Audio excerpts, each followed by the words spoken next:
C'est les grandes gueules. On s'en fout. On s'en fout pas.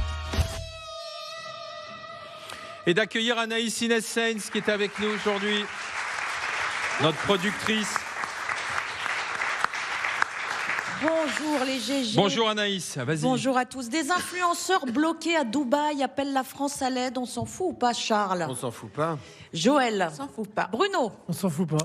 La détresse des stars de télé-réalité expatriées aux Émirats Arabes Unis suite aux missiles tirés par l'Iran sur les pays du Golfe ce week-end. Détresse aussi de Français simplement en vacances sur place et qui supplient les autorités françaises de leur venir en aide.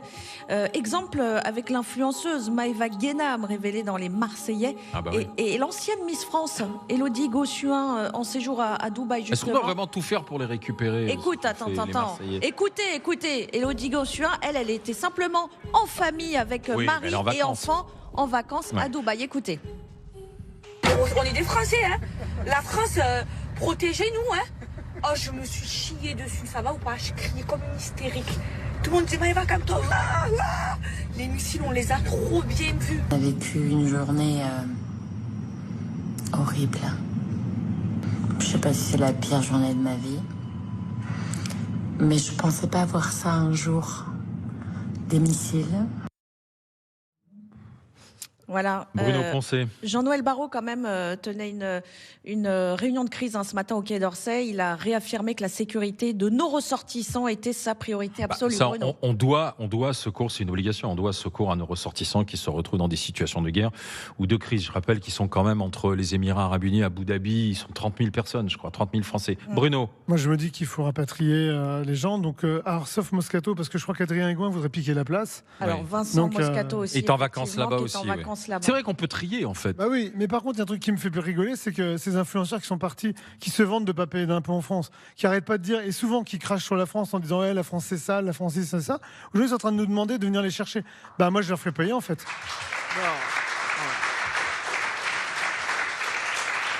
Tu leur fais payer le rapatriement. Ah bah moi j'en fais payer le rapatriement. Moi je suis désolé, mais enfin moi quand je vois, si je me trompe pas, mais Nabila qui est venue accoucher en France parce que c'était moins cher, enfin c'était mieux qu'à Dubaï, elle était mieux suivie. Enfin à un moment donné, il faut qu'ils arrêtent de se foutre de notre gueule. Si Dubaï c'est si bien, bah qu'ils iraient jusqu'au bout en fait. Charles. Non, je suis un peu d'accord avec ce que dit Bruno Poncet. D'abord, je rappelle qu'Élodie Gossuin, j'ai vu des interviews d'elle où elle expliquait à quel point elle était écolo. Elle parlait de sa conscience écologique, comment c'était né, comment ça comptait dans sa vie. Bon, quand on va à Dubaï, qui est un endroit que je connais assez bien, on est quand même assez loin de l'écologie. Vous rappelez qu'avec ton cabinet d'avocat, ton associé est là-bas. Je bien la région puisque j'ai un bureau de mon cabinet à Dubaï et un bureau de mon cabinet à Doha. Et mon associé qui vit et travaille à Dubaï. Donc j'y suis allé souvent, etc. Je vois très bien le sujet. Néanmoins, ces influenceurs, je pense que Bruno Poncet a raison. Moi, il n'y a rien qui m'exaspère plus que les Français expatriés qui reviennent en France pour aller chez le dentiste ou pour subir X ou Y examens médicaux. Je pense donc effectivement qu'on peut les rapatrier puisque c'est notre devoir.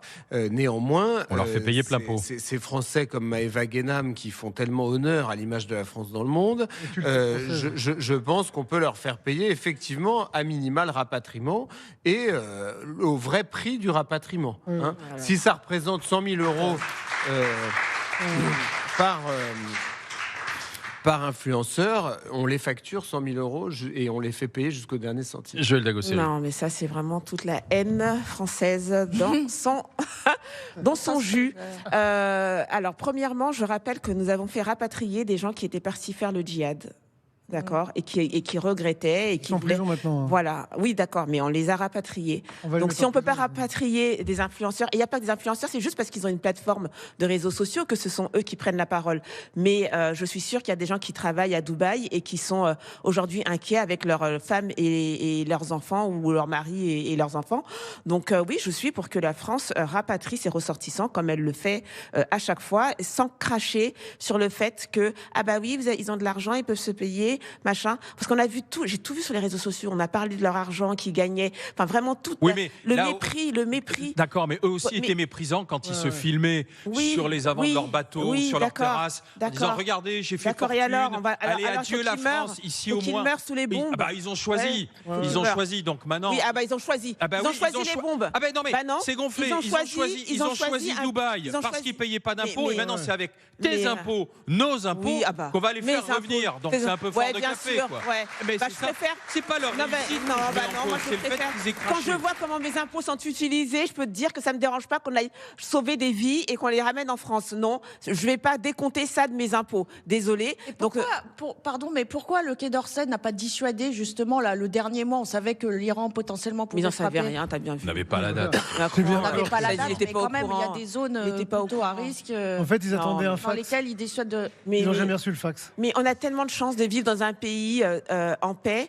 Et là, tu as des Français qui sont partis dans une région qui était safe normalement et qui se retrouvent sous les bombes.